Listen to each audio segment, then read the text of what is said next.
Hello hello hello, तो कैसे हैं आप सभी? मेरे से नमस्कार, कंटिन्यूस कर रहे हैं सेशन को कंटिन्यू करते हैं अपनी क्लास 12 चैप्टर नंबर 2 स्थिर वैद्युत विभव का घटना को कंटिन्यू किया। लास्ट सेशन जो अपन में चल रहा था वो विभव विभवांतर को लेकर के चल रहा था, और हमने एक सिस्टम जो कि बिंदु आवेश था उसके कारण विद्युत विभव यानी के क्यू बटे आर, इसकी कैलकुलेशन अपन ने करी।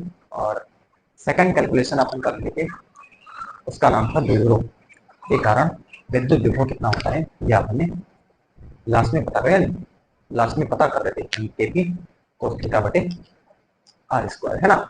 तो रिजल्ट्स जो है वो आपको आने चाहिए, यानी चैप्टर नंबर 1 जब आपको पूरी फ्लुएंसी के साथ पढ़ाया, हर पहलू को वहां पर आपने पूरी क्लियर करने की कोशिश करी, है ना। तो जितने भी सिस्टम थे आपने देखा होगा, सेशन को वॉच करा होगा, तो इतनी बारीक चीज है ना, जो मुझे लगता है कि बिल्कुल बताना ही चाहिए। अगर आपको वो अगर मैं नहीं बताता हूँ तो मुझे लगता है कि आपको वो चैप्टर को लेकर के आपकी अंडरस्टैंडिंग डेवलप नहीं हो पाई। तो मेरी अपनी कोशिश रहती है कि हर चीज को बड़ी बारीकी से डिस्कस करा जाए, है ना, हर चीज को डेप्थ में समझा जाए, जाना जाए, है ना। तभी हम उसको समझ सकते हैं, उस विषय को उस विषय में अपनी पकड़ को क्या कर सकते हैं, बना सकते हैं। कई बार लोगों को देखा जाता है कि सतही तौर पे लोग उसको एक्सप्लेन क्या करते हैं, आकर के सीधे उसको डेरिवेशंस वगैरह होते हैं उनको कुछ अपन डायरेक्टली करवा देते हैं और लगता है कि चैप्टर कंप्लीट हो गया है, ठीक है ना। अपन का ये पर्पज नहीं है, मेरा ये उद्देश्य नहीं है।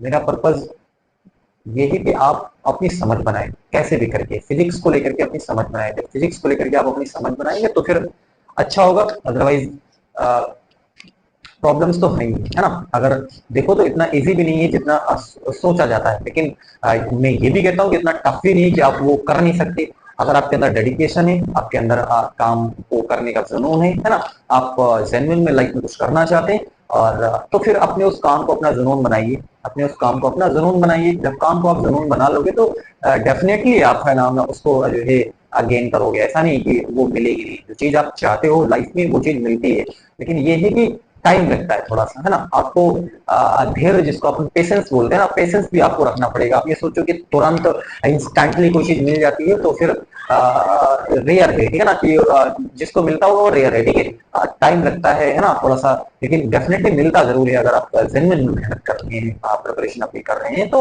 उसका रिजल्ट जो है डेफिनेटली आपको मिलता है, ठीक है। चलो, तो मैं सेशन को चलाता हूँ थोड़ा सा। अभी लास्ट अपन डिस्कस कर रहे थे कि cos थीटा बटे आर स्क्वायर, ये हमने पढ़ा था द्विध्रुव के कारण जो है विभव कितना होता है, ठीक है। और हमने कहा था अक्ष से थीटा एंगल, है ना, वह मध्य बिंदु से आर दूरी पर, है ना, एक बिंदु हमने पी लिया था, वहां पर जो अपन ने विभव पता करा था वो केपी कोस थीटा बटे आर स्क्वायर था, ठीक है। हमने अक्ष पर पता करा, तो अक्ष पर हमारे सामने जो रिजल्ट आया था वो हमारे सामने था केपी बटे आर स्क्वायर था अक्ष पर। तो अक्ष पर जो विभव का फॉर्मूला है वो केपी बटे आर स्क्वायर है। निरक्ष पर कितना होता है, तो निरक्ष पर भी हमने रिजल्ट पता करा था। निरक्ष पर जो विभव का फॉर्मूला होता है वो हमारे पास 0 होता है, ठीक है। तो ये दो कैलकुलेशन आपको डायरेक्टली आनी चाहिए, है ना। वही अक्ष और निरक्ष पे जब आप विद्युत क्षेत्र पढ़ते हो तो वहां जो है 0 नहीं होता वहां पे, ठीक है। वहां पर अक्ष पे आप पढ़ते हो तो केपी बटे आर क्यूब होता है, और निरक्ष पे पढ़ते हो तो केपी बटे आर क्यूब होता है, ठीक है। यहाँ पर आप क्या देखते हो, विभव में अक्ष पर आप देखते हो तो आपके पास केपी बटे आर स्क्वायर होता है, और निरक्ष पे आप देखते हो तो निरक्ष पे कितना होता है, निरक्ष पे आपके सामने 0 होता है। विभव निरक्ष पे 0 होता है, जबकि विद्युत क्षेत्र कितना होता है, केपी बटे आर क्यूब होता है, ठीक है। तो ये कुछ बातें हैं, है ना।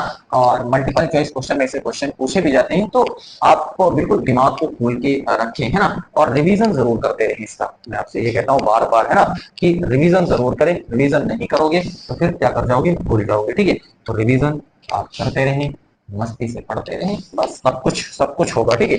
बस पेशेंस आपको रखना है, पेशेंस रखते हुए काम करते रहिए। कई बार आपको लगेगा कि मैं टूट रहा हूँ, है ना।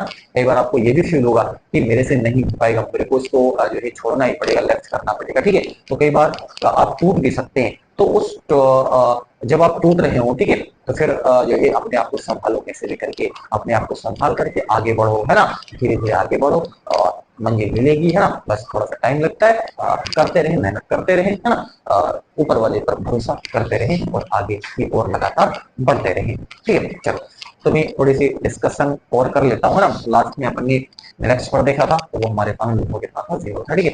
अब निरक्ष पर आप डायरेक्टली कैलकुलेशन करना चाहते हो, तो ये हमारे सामने क्या होता है, जो होता है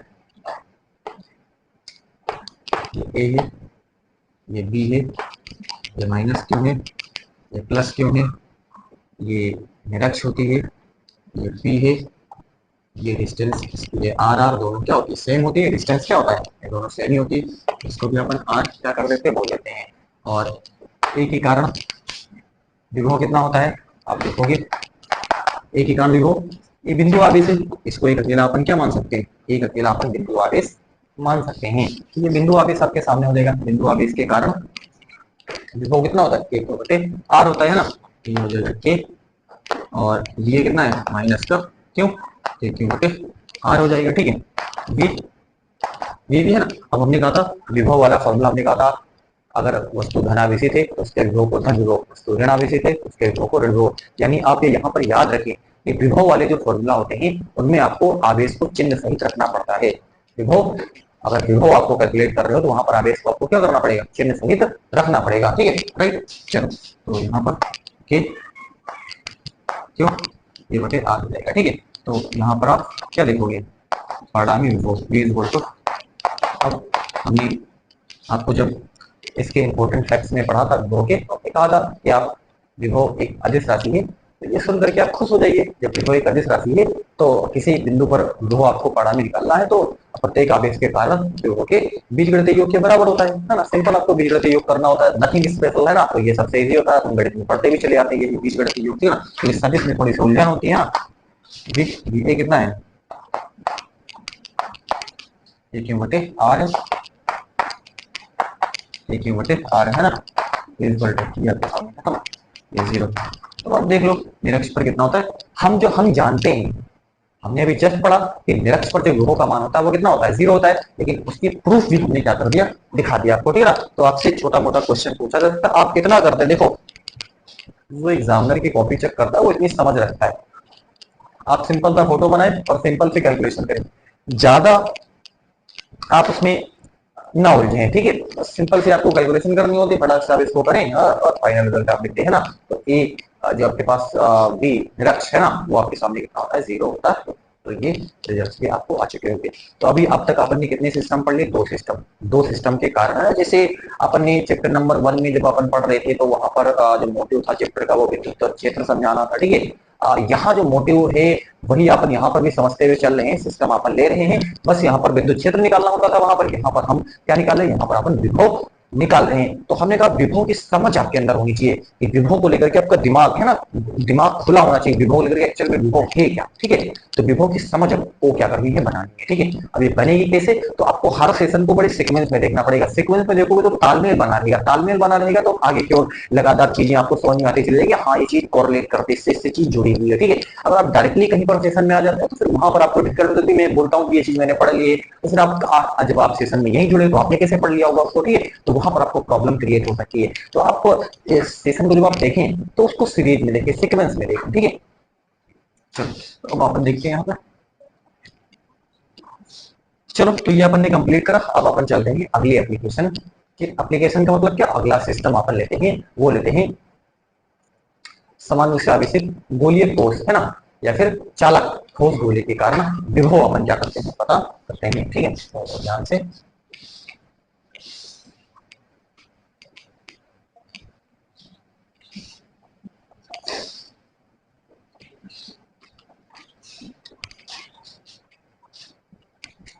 तो क्या लिखिए,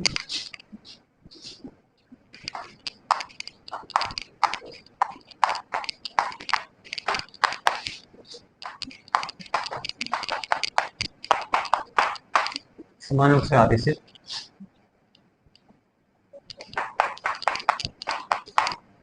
गोलीय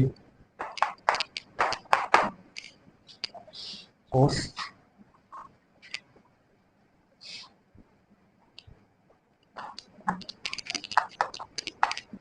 और अपनी आपको पता चलेगा, और गोले कोष बोल लो या फिर चालक ठोस गोला बोल लो, दोनों का नेचर एक जैसा ही होता है ना, दोनों एक ही है, ठीक है ना। वो आपने विद्युत क्षेत्र में पढ़ लिया है, ठीक है।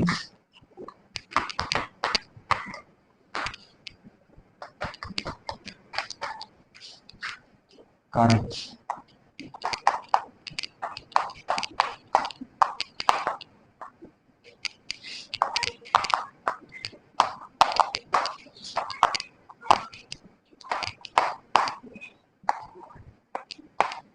ठीक है, समान रूप से आवेशित गोलीय कोष या चालक ठोस गोली के कारण वैद्युत विभव हमको क्या करना है, कैलकुलेट करना है। ठीक है, चलो तो दोनों सेम है, चाहो तो आप दोनों का अलग अलग कर सकते हो, ठीक है ना, लेकिन मैं दोनों को एक ही में करा रहा हूँ क्योंकि दोनों में किसी प्रकार का कोई अंतर है ही नहीं। विद्युत क्षेत्र अपने निकाला तो हर जगह सेम था, वैसे यहाँ पर जो भी आपको सेम ही मिलेगा। ठीक है, चलो तो मैं यहाँ पर क्या करता हूँ, वैसे फोटो बनाने की नीड नहीं, मेरा मैं क्या कर देता हूँ, बना देता हूँ। ठीक है, एक समान रूप से आवेशित इसको अपन दिखा देते हैं क्योंकि ये एक समान रूप से आवेशित है, तो जो विद्युत क्षेत्र होगा वो तल के लंबवत होगा। ये देखो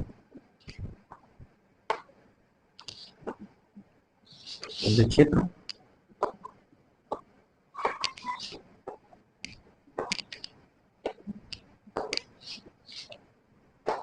विद्युत क्षेत्र क्या है, तल के लंबवत आपको यहाँ पर दिखा दिया गया है। बाहर आपको देखना है ना, वैसे तीन स्थितियां देखनी है आपको यहाँ पर गोली में, तो आपको पता ही होता है ना। ये देखो अपन ने बाहर एक बाहर आपको देखना है ना, ये अपन ने कहा सेंटर से आर दूरी पे, ठीक, और ये हमने कहा ये जो रेडियस है कैपिटल आर त्रिज्या का क्या है, गोलीय कोष है। ठीक है, और अंदर भी देखना है आपको। ठीक है, अंदर का मतलब मान लो यहाँ पर जैसे मान लिया, ठीक है, यहाँ पर भी क्या करना है आपको बना देना है। ठीक है, ये भी स्मॉल आर। ठीक है, तो अब आपको ये भी स्मॉल आर डिस्टेंस है यानी आर दूरी पर आपको उधर वो देखना है, आपको सतह पर देखना है और आपको अंदर भी देखना है ना। तो तीन जगह अपन ने क्या कर दिया है, गोला बना दिया। ठीक है, चलो तो अब अपन क्या करते हैं, सबसे पहले देखते हैं गोले के बाहर और देखते हैं केस क्या है, गोले के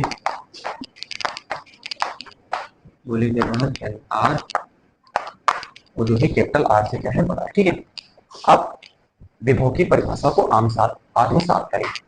जब आप विभव की परिभाषा को आत्मसात कर लेते हैं तो प्रॉब्लम नहीं होगी आपको। ठीक है, मैंने आपसे क्या कहा, अनंत से इकाई धनावेश को विद्युत क्षेत्र में किसी बिंदु तक लाने में क्षेत्र के विरुद्ध किया गया कार्य उस बिंदु पर विद्युत विभव कहलाता है। तो आप देखो इसको अगर आत्मसात कर लेते हो तो फिर बड़े आसान है, ये चीज करना आपको बड़ा आसान है। मैं आपको देखो यानी विभव हमको ऑलरेडी पता है, विभव हमको क्या है, विभव हमने पढ़ चुके हैं ना, हमें ज्यादा दिमाग लगाने की जरूरत नहीं है, हमने विभव पढ़ चुके हैं। विद्युत क्षेत्र आपको मांगता है, विभव का जो फॉर्मूला होता है वो क्या मांगता है, विद्युत क्षेत्र मांगता है, और विद्युत क्षेत्र हमने ऑलरेडी पढ़ चुके हैं चैप्टर नंबर 1 में। चैप्टर नंबर 1 में हम विद्युत क्षेत्र ऑलरेडी पढ़ चुके हैं। ठीक है, तो अब आपको क्या करना होता है, विभव हमने जानते, अनंत से आपको कहाँ लेकर के आना है, अनंत से स्मॉल आर दूरी पे आपको क्या करना है, यहाँ पर लेकर के आना है। ठीक है, चलो अभी आपके सामने तो ये वेक्टर डॉट ये बी आर वेक्टर हो जाएगा। ये भी आपने क्या कर चुके हैं, आप पढ़ चुके हैं, क्योंकि वो अपन कहाँ देख रहे हैं, ये आउट देख रहे हैं ना,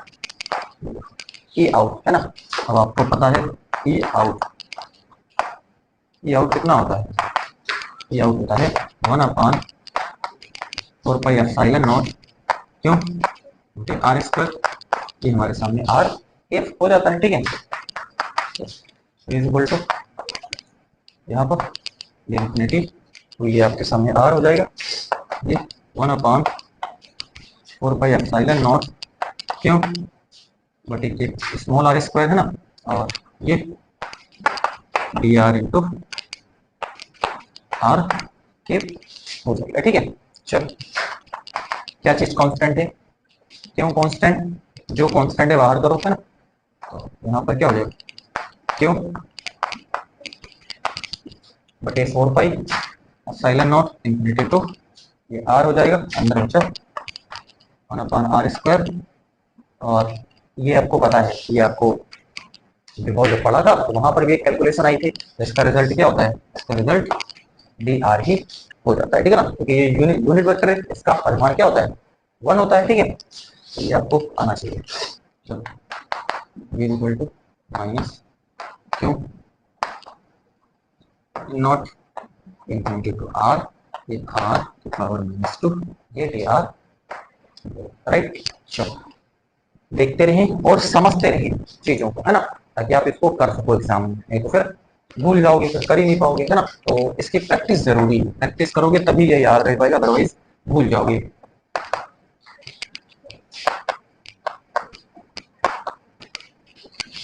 चलो अब कर देते हैं, -2 + 1 -2 प्लस का ये तो ये आर हो जाएगी, राइट। ये इक्वल टू, ये अपन आउट बाहर देखते हैं ना, क्यों 4 पाई साइलेंट नॉट, है ना, ये हो जाएगा आर की पावर -1 -1, ये नेगेटिव, ये आर हो जाएगा, ठीक है। तो माइनस बाहर करो, ये पॉजिटिव, है ना, और ये 1/r हो जाएगा, अरे नीचे लाओ 1/r, नीचे तो ये आर हो जाएगा, ठीक है। ये इक्वल टू, ये कितना हो जाएगा, क्यों साइलेंट नॉट है ना, ये कितना हो जाएगा अपर लिमिट, और एक बार लोअर लिमिट आपको क्या करनी है यहाँ पर कर देगा, ये कितना हो जाएगा, क्यों क्यों होते हैं 4 पाई साइलेंट नॉट, और ये हमारे सामने कितना हो जाएगा इंटू 1/r, और वो हमारे सामने कितना होगा, वो तो 0 हो जाएगा, राइट, 0 क्योंकि इक्वल टू के क्यू बटे ये आर हो जाता है। तो रिजल्ट में देखें कि बाहर जो विभव निकल के आया है वो के क्यू बटे आर आया है, ठीक है। तो मुझे लगता है कि आपको इसमें कोई प्रॉब्लम नहीं होगी, आपको सिंपल आना चाहिए, ये आउट आपको ऑलरेडी पता होता है, 1/4 क्यों बटे स्मॉल आर स्क्वायर, ये आर क्यों होता है, ठीक है, राइट। आपको क्या करना है, यहाँ पर सिंपल पुट कर देना है, पुट करने के बाद जो कांस्टेंट है उसको बाहर करो, तो क्यों बटे 4 नोट आपने बाहर कर दिया, ये इन्फिनिटी टू आपके सामने आर है, ठीक है, और ये आपके सामने डी आर हो जाएगा, ये रिजल्ट आपने ऑलरेडी पीछे पढ़ चुके हैं, ये डी आर हो जाता है, ठीक है। इसको ऊपर लिख रखिए, तो ये माइनस का आर की पावर -2 हो जाएगा, ठीक है।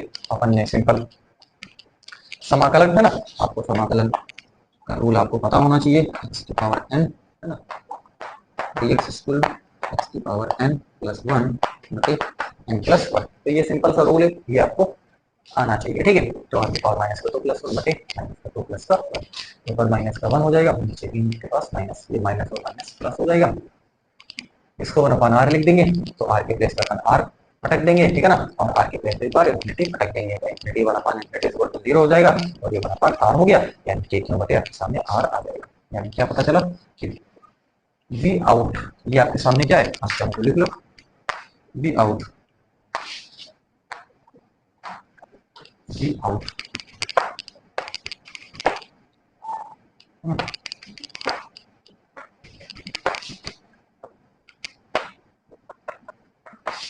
वी आउट, तो वी आउट आपके सामने है k2 बटे r, राइट। चलो तो हर चीज आपने प्रॉपर समझी होगी, ठीक है। तो बिंदु, अपनी बिंदु आवेश के कारण भी वो पड़ा था, वो भी कितना आया था के क्यों बटे आर ही था, ठीक है। और यहाँ पर भी बाहर आप देख रहे हो तो ए का मान कितना है के क्यों बटे आर ही निकल करके आया है आपके सामने, ठीक है। चलो अब हम चलते हैं कहाँ, सरफेस पे, सरफेस पे देखते हैं सरफेस पे कितना मिला था, पहले इसको नोट करें, अब क्या करें पहले सरफेस वाली करते हैं, लाइट वगैरह का इशू मुझे लगता है, लेकिन आपको मैनेज करना पड़ेगा, कैसे करते हैं ना, थोड़ी सी धूप जा चुकी है, बादल आ चुके हैं, इसीलिए थोड़ा सा प्रॉब्लम क्रिएट हो रही है, ठीक है। दिखा होगा थोड़ा सा, लेकिन बोल रहा हूँ प्रॉपर तो आप उससे समझ सकते हो, है ना, बात को तो आप समझ ही सकते हो कैसे भी करके।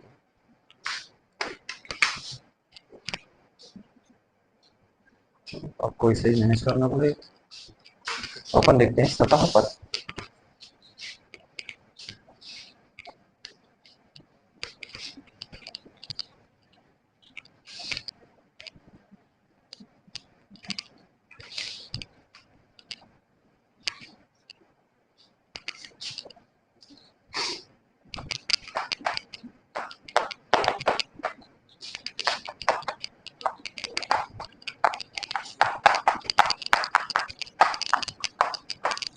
बोलेगी, सतह पर small r is equal to capital R अपन क्या करते हैं ले लेते हैं, ठीक है। चलो, तो small r is equal to अपन ले लेते हैं कैपिटल आर समीकरण, उसको अपन ने समीकरण एक बोल देना है, ठीक है ना।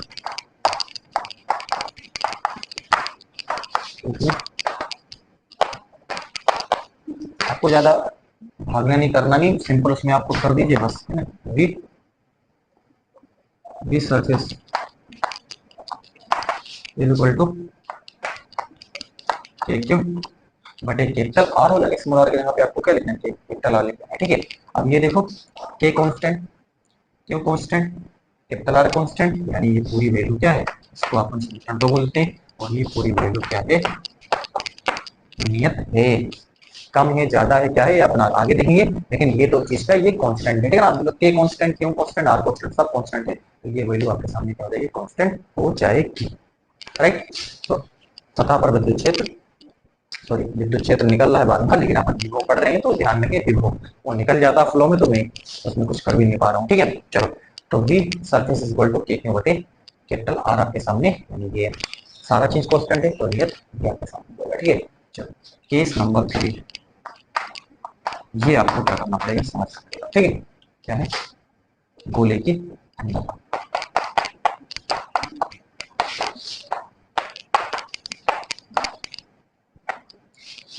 स्मॉल आर इस बार लेस देन क्या है, कैपिटल आर, ठीक है। अंदर आ चुके हो, तो ये स्मॉल आर छोटा हो जाएगा किससे, कैपिटल आर से। चलो, अब जरा समझने की कोशिश करो, देखिए आप विभव की परिभाषा बोलो, अनंत से इकाई धनावेश को विद्युत क्षेत्र में किसी बिंदु तक स्थापित करने में क्षेत्र के विरुद्ध किया गया कार्य उस बिंदु पर विद्युत विभव कहलाता है ना।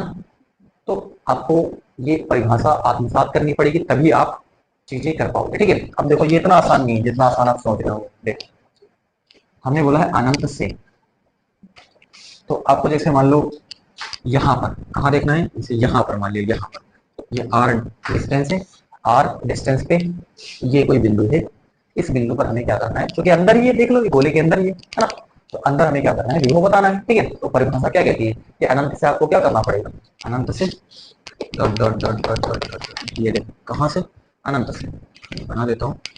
अनंत से आपको क्या करना पड़ेगा, इकाई धनावेश प्लस वन, इकाई धनावेश को क्या करना पड़ेगा, बिंदु, इस बिंदु तक आपको लाना पड़ेगा, और जो कार्य करना पड़ेगा आपको वही विभव के रूप में आपको मिल जाएगा, क्या ना, ये कार्य का मतलब विभव होता है यहाँ पर। तो आपको परिभाषा तो ये कहती है ना, अनंत से आपको क्या करना पड़ेगा, इकाई धनावेश को लाना पड़ेगा, कहाँ तक लाओगे, उस बिंदु तक लेकर क्या होगा, है ना, यहाँ पर आप पता करना चाह रहे हो, जो कार्य आप करोगे वही विभव, वही विभव है, कार्य का मतलब विभव यहाँ पर अपन समझते हैं, ठीक है। चलो, अब आप देखें कि बाहर विद्युत क्षेत्र और अंदर विद्युत क्षेत्र सेम नहीं है। बाहर विद्युत क्षेत्र हम जानते हैं, बाहर विद्युत क्षेत्र कितना होता है, अगर आप बाहर देखो, दो बनाए, यानी बाहर है ये आउट है, और ये है इन, बाहर और अंदर। बाहर विद्युत क्षेत्र आप जानते हो ई आउट, तो क्या है, के क्यू बटे आर स्क्वायर, और अंदर विद्युत क्षेत्र जीरो। आप अगर गोलीय कोष पढ़े हो या चालक कोष गोला पढ़े हो, बाहर विद्युत क्षेत्र के क्यू बटे आर स्क्वायर होता है, अंदर विद्युत क्षेत्र जीरो, के अंदर कोई आवेश ही नहीं, विद्युत क्षेत्र जीरो, यानी अगर विद्युत क्षेत्र डिफरेंट है तो इसका मतलब बल भी क्या होगा, अलग अलग होगा, ये F1 मान लो, इसको F2 मान लो। जब विद्युत क्षेत्र अलग अलग है तो बल भी क्या होगा, अलग अलग होगा। अगर बल अलग अलग होगा तो काम भी अलग अलग होगा, अगर बल अलग अलग होगा तो वर्क भी अलग अलग हो जाएगा, ठीक है ना। तो आपको वर्क को दो भागों में यहाँ पर डिवाइड करना पड़ेगा, क्या करना पड़ेगा, वर्क को आपको दो भागों में, तो समझ समझ करके चलोगे तब कर पाओगे, नहीं तो फिर रट्टा मार के जिंदगी बिता दोगे, ठीक है ना, सीख नहीं पाओगे जिंदगी में कुछ, जिंदगी में कुछ सीख नहीं पाओगे, रट्टा मार के जीवन बिताओगे, ठीक है। तो रट्टा आपको नहीं मारना है, समझना है बातों को, आप क्या करना है, समझना है। तो हमने कहा विद्युत क्षेत्र क्या है, बाहर क्यू बटे आर स्क्वायर होता है, अंदर जीरो होता है। विद्युत क्षेत्र यदि अलग अलग है तो बल भी अलग अलग हुआ, यहाँ पर हमने बोला F1 है, ये F2 है। अगर बल अलग अलग है तो फिर कार्य भी क्या होगा, सामने अलग अलग हो जाएगा, तो कार्य भी अलग अलग हो जाएगा। यानी आपको सबसे पहले क्या करना है, सबसे पहले यहाँ से यहाँ तक आपको सरफेस तक आना है, एक कार्य ये आपको चाहिए, और एक सरफेस से आपको कहाँ जाना है, अंदर जिस बिंदु पर आप देखते हैं तो वहां पर आ जाइए, ठीक है। दोनों को आप क्या कर दीजिए, जोड़ दीजिए, आपको विभव पता चल जाएगा, ठीक है। तो ये थोड़ा सा टास्क इसको करने के लिए, ठीक है, अब मैं आपको बताता हूँ, समझाता हूँ, बताता हूँ बात, है ना। ये बात आप यहाँ पर बिल्कुल B surface equal to k q बटे आर, है ना।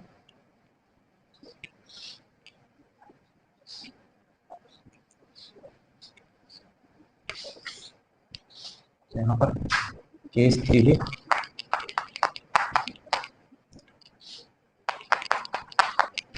बोलने के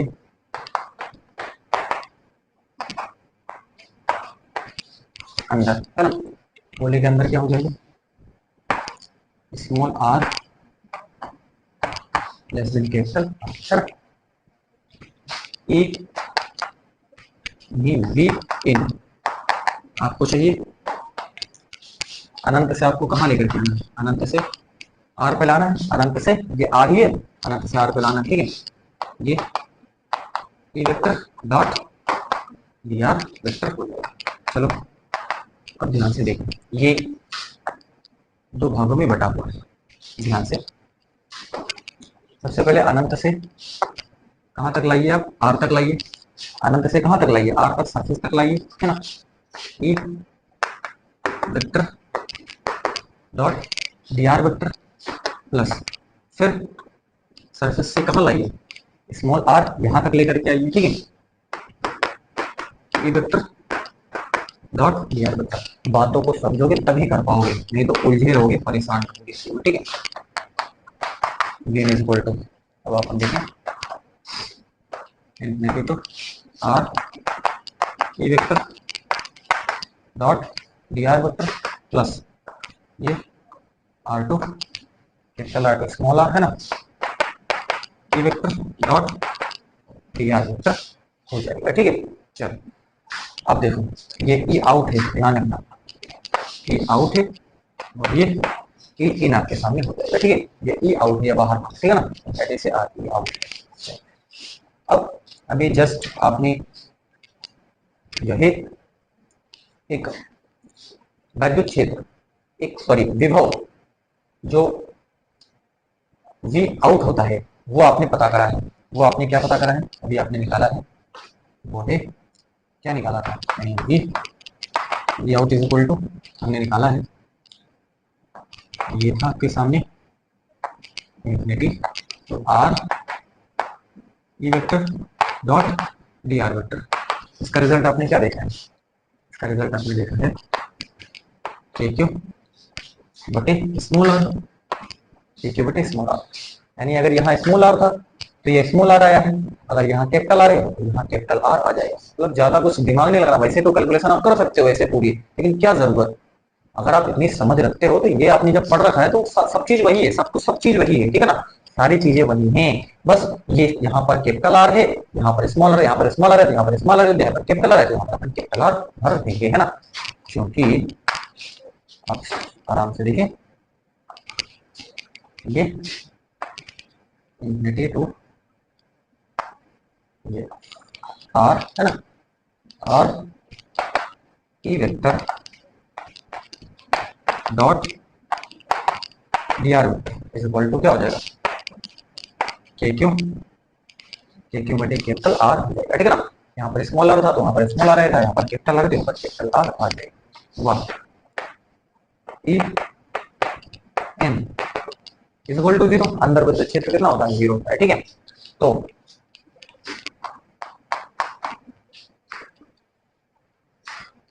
we in is equal to, अब यहाँ पर देखें, ये तो आपके सामने कितना आ जाएगा, क्यों बटे कैपिटल आर, और ये प्लस का 0 हो जाएगा, V in equal to q बटे कैपिटल आर हो जाएगा। अब आप देखें यहाँ से, V n is equal to V surface is equal to k q बटे कैपिटल आर। तो आप देख लें, केंद्र से सतह तक विद्युत विभव का मान एक समान के क्यू बटे कैपिटल आर होता है ना। तो आप देख लो, अंदर विभव का मान कितना है, अंदर विभव का मान है, ये नियत जो है ना, अंदर विभव का मान कितना है, के क्यू बटे कैपिटल आर होता है। सतह पर कितना होता है, सतह पर भी विभव का मान के क्यू बटे कैपिटल आर होता है। रिजल्ट में आप देख लो v equal to k q बटे कैपिटल आर, और हमने ये निकाला और हमने सरफेस का ऑलरेडी आप पता ही कर चुके हैं, सरफेस पर कितना होता है, सरफेस पर के क्यू बटे कैपिटल आर होता है। तो केंद्र से सतह तक विभव का मान क्या होता है, एक समान के क्यू बटे कैपिटल आर होता है। रिजल्ट आप याद रखना। जैसे अंदर विद्युत क्षेत्र तो 0 होता है, अंदर विद्युत क्षेत्र तो 0 होता है, तो गोली कोष होता है, फिर विचालक खंड गोला होता है, लेकिन विभव का मान 0 नहीं होता है ना। चलो तो ये आपने यहाँ पर देखा, तो केंद्र से सतह तक जो विभव का मान होता है वो आपके सामने क्यू बटे कैपिटल आर होता है, और बाहर के क्यू बटे स्मॉल आर होता है। तो ये बात आप समझ चुके होंगे। यानी अपन ने बाहर पता करा, अपन ने सरफेस पे पता करा, और अंदर भी विभव का मान हमने क्या करा है, पता करा। ठीक है, चलो आगे की और थोड़ा सा अपन बढ़ते हैं, ठीक है ना, और बातें और यहाँ पर डिस्कस करते हैं।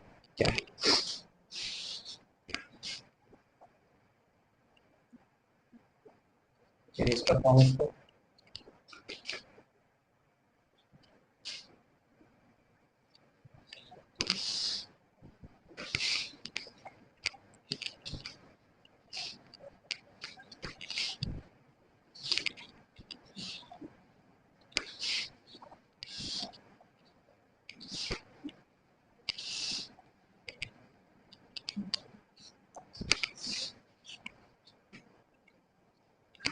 क्या करना, यदि थोड़ी सी बात आप समझिए, यदि ए 0 तो v 0 हो, v बराबर 0 हो, ऐसा जरूरी नहीं है ना। तो ये बात आप याद रखें, यदि e बराबर 0 हो तो v बराबर 0 हो, ऐसा जरूरी नहीं है। वो चीज आपको रिजल्ट से पता चल रही है। ठीक है, अगली चीज, यदि r इंफिनिटी तो v भी 0 व v भी 0 होगा, है ना। ये कैसे 0 हो जाए, ये आप जानते हो, के क्यों बटे आर स्क्वायर वी, के क्यों बटे आर, है ना। तो आप इनसे अपन देख सकते हैं, आर बराबर आप इनफिनिटी रख दोगे तो रिजल्ट क्या आएगा, ई भी 0 आ जाएगा और वी भी 0 आ जाएगा। ठीक है ना, तो ई भी 0 वी भी 0, यदि आर क्या है, यानी इनफिनिटी पर, अनंत पर ए भी 0 होता है, ये भी 0 होता है, दोनों 0 होते हैं। तो अनंत पर क्या क्या 0 होता है, अनंत पर ए और बी दोनों क्या होते हैं, आपके सामने 0 हो जाते हैं। राइट, चलो, है ना। तो ये बातें आपको समझनी, ये बातें आपको क्या करनी है, समझनी है। ठीक है ना। तो यदि आर बराबर इनफिनिटी है तो ए बराबर 0, तो ए बराबर आपके सामने 0 हो जाएगा। राइट, तो उम्मीद है कि बात आप बिल्कुल प्रॉपर समझ चुके। ठीक है, और भी बातें अपन को यहाँ पर करनी है। ठीक है, अगर आप अंदर देखोगे, गोले के अंदर, गोले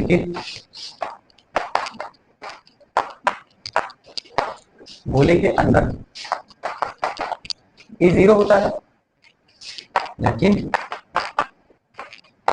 ये क्या पढ़ा, ये बराबर ये क्यों बटे कैपिटल आर है, ये नियत, ये आपके सामने क्या होता है, ठीक है ना। अगर ए 0 है तो v जो है वो दूरी के सापेक्ष नियत रहता है, वो के क्यों बटे कैपिटल आर होता है। ठीक है ना। तो आपने क्या कहा, यदि गोले के अंदर देखो तो e 0 होता है, और v क्या होता है, दूरी के सापेक्ष v के मान में कोई परिवर्तन नहीं होता है। यदि e 0 है तो दूरी के सापेक्ष v के मान में किसी प्रकार का कोई चेंज नहीं होता है, कोई परिवर्तन नहीं होता है। तो इस बात को आपको क्या रखना है, याद रखना है। तो अंदर क्या होता है, अंदर e 0 होता है, तो हमने कहा अगर e 0 है तो v के मान में दूरी के सापेक्ष किसी प्रकार का कोई परिवर्तन नहीं होता है। ये सारी बातें आपको एक बोर्ड में मैंने क्या करती पढ़ोती है, तो ये भी बातें आपको आनी चाहिए। ये सारी इंपॉर्टेंट बातें ना, एग्जाम में आपसे डेप्थ अगर पूछता है ना तो वो यही पूछता है, इसी में आप उलझ जाते हो कि अगर ए 0 तो क्या बी 0 होगा। तो अगर आप समझते हो, अगर आपके समझ है तब तो बता पाओगे बी 0 होगा, नहीं तो फिर आप कुछ भी बता दो, कुछ भी आंसर करोगे। अगर ए 0 है तो बी बराबर 0 है, क्या ये बिल्कुल सही बात है, तो ये बराबर बी बराबर 0 है, बिल्कुल सही बात नहीं है ना। तो चूंकि हम पढ़ चुके हैं अंदर ए 0 होता है, लेकिन बी के मतलब कैपिटल आर होता है, तो केंद्र से सतह तक विभव का मान है वो एक समान है ना, वो नियत एक मतलब कैपिटल आर होता है। ठीक है, राइट, चलो तो उम्मीद है ये बात आप समझ चुके होंगे। अब मैं इसका ग्राफ से इस बात को और भी क्लियर कर देता हूँ, क्योंकि ग्राफ बनाना बहुत जरूरी है। तो ग्राफ समझ लोगे तो हर बात और भी बिल्कुल और क्लियर हो जाएगी, सब कुछ बातें ग्राफ से और समझ में आ जाती है, ठीक है ना। तो अपन आप फाइनल क्या करते हैं, फाइनल जो स्टेप लेते हैं ग्राफ के, ठीक है।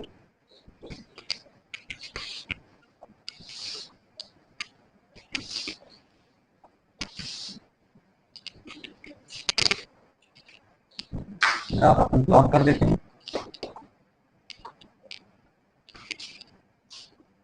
ये यहाँ से यहाँ तक तो क्या होता है, इस चलिए ये small r equal to capital r, और अंदर देखोगे तो ये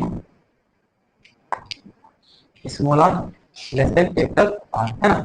और यहाँ पर ये मान कितना होता है, के क्यू बटे कैपिटल आर है ना, ये बी है, और ये हमारे सामने क्या हो जाएगा, आर हो जाएगा, ठीक है।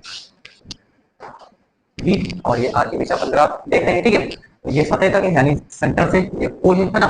तो केंद्र से आप सतह तक देखोगे तो केंद्र से सतह का मान क्या होता है, केंद्र से सतह तक विभव का मान क्या होता है, एक समान आपके सामने होता है, वो एक बटे आर होता है, ठीक है। लेकिन अपन जब बाहर जाते हैं तो यहाँ पर क्या होता है, विभव के मान में कमी होती है। जैसे जैसे आर बढ़ता है वैसे वैसे ये बी के मान में कमी होती जाती है, ठीक है।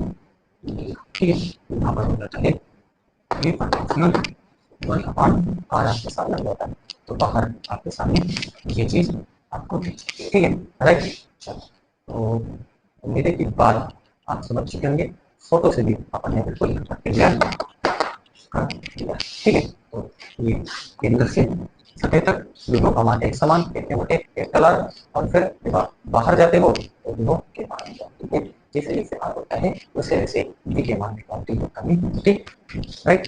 तो मेरे के बाद आप बिल्कुल समझ चुके होंगे ये जो एप्लीकेशन वो अपन कंप्लीट करी। एप्लीकेशन क्या, एक सिस्टम था, निकाय था, और अपन ने दो सिस्टम एक साथ कंप्लीट कर लिया है। चाहो तो आप अगर प्रैक्टिस करना चाहते हो तो दोनों को आप अलग अलग करें, है ना, अलग अलग आप प्रैक्टिस के लिए कर सकते हैं। बहरहाल मैंने आपको बोल चुके हैं, ठीक है ना, कि जो चालक होता है उसको जो भी होगा आवेश थे तो सारा सतह पर जाता, अंदर कोई आवेश होता ही नहीं है। वैसे ही ठोस, वैसे ही हमारे पास गोली को होता है, क्योंकि गोली को से खोखला गोला है, ठीक है, अंदर कोई आवेश कहीं नहीं, तो अंदर कोई आवेश नहीं, तो आवेश सारा कहाँ है, आवेश सारा सतह पर ही है हमारी, ठीक है। वैसे चालक ठोस गोला होता है, ठीक है, चालक ठोस गोला और आपके सामने जो गोली को होता है वो दोनों आपके सामने करते हैं, सेम देखते हैं, इसमें किसी प्रकार का कोई अंतर नहीं है। उम्मीद है बात आपके दिलो दिमाग में उतर गई होगी, और हर पहलू को आपने बारीकी से याद रखा होगा, समझा होगा, ऐसी हमसे अपेक्षा करें तो अगर फिर भी कहीं पर भी आपको लगता है मेरे को डाउट है ना, तो आप साझा करें कमेंट बॉक्स में, ठीक है। और आपके अगर सजेशन जनरल में मुझे लगता है कि कुछ इसमें इम्प्रूवमेंट तक की जरूरत है तो आप उसमें करेंगे। फिलहाल इसी सिलसिले से सेशन चलता रहेगा, इसी सिलसिले में चलता रहेगा, और सेशन आते रहेंगे, आप वीडियो वॉच करते रहिए, देखते रहिए, और अपने मित्रों तक उसको जरूर मैसेज करें, उसको भेजें, ठीक है, ताकि उनको इसका बेनिफिट मिले। हर पहलू को देखा जा रहा है तो मुझे लगता है आपको समझ में नहीं आ रहा होगा, हर चीज आपको बिल्कुल बेसिक से समझाई जा रही है, हर चीज को नहीं ऐसा लगता है कि आप पहली दफा चुके, पहली दफा ही देखने, तो मैं उसी दिन इस सेशन को लेके रहा हूँ कि आप पहली दफा देखने की हर बार कुछ छोटी छोटी चीज अपने ऊपर डिस्कस कर रहे हैं, ठीक है। तो बस मिलते हैं आपसे अगले सेशन में, और अगले सिस्टम के साथ, अगले सेशन में अगले सिस्टम के साथ, ठीक है। सिस्टम को कंप्लीट करा, फिर अपन अचालक यानी पराविद्युत गोला अपन लेने वाले हैं, उसके कारण अपन क्या करेंगे, उसके कारण को अपन पता करेंगे लास्ट अगले सेशन। आज के अपना थैंक यू।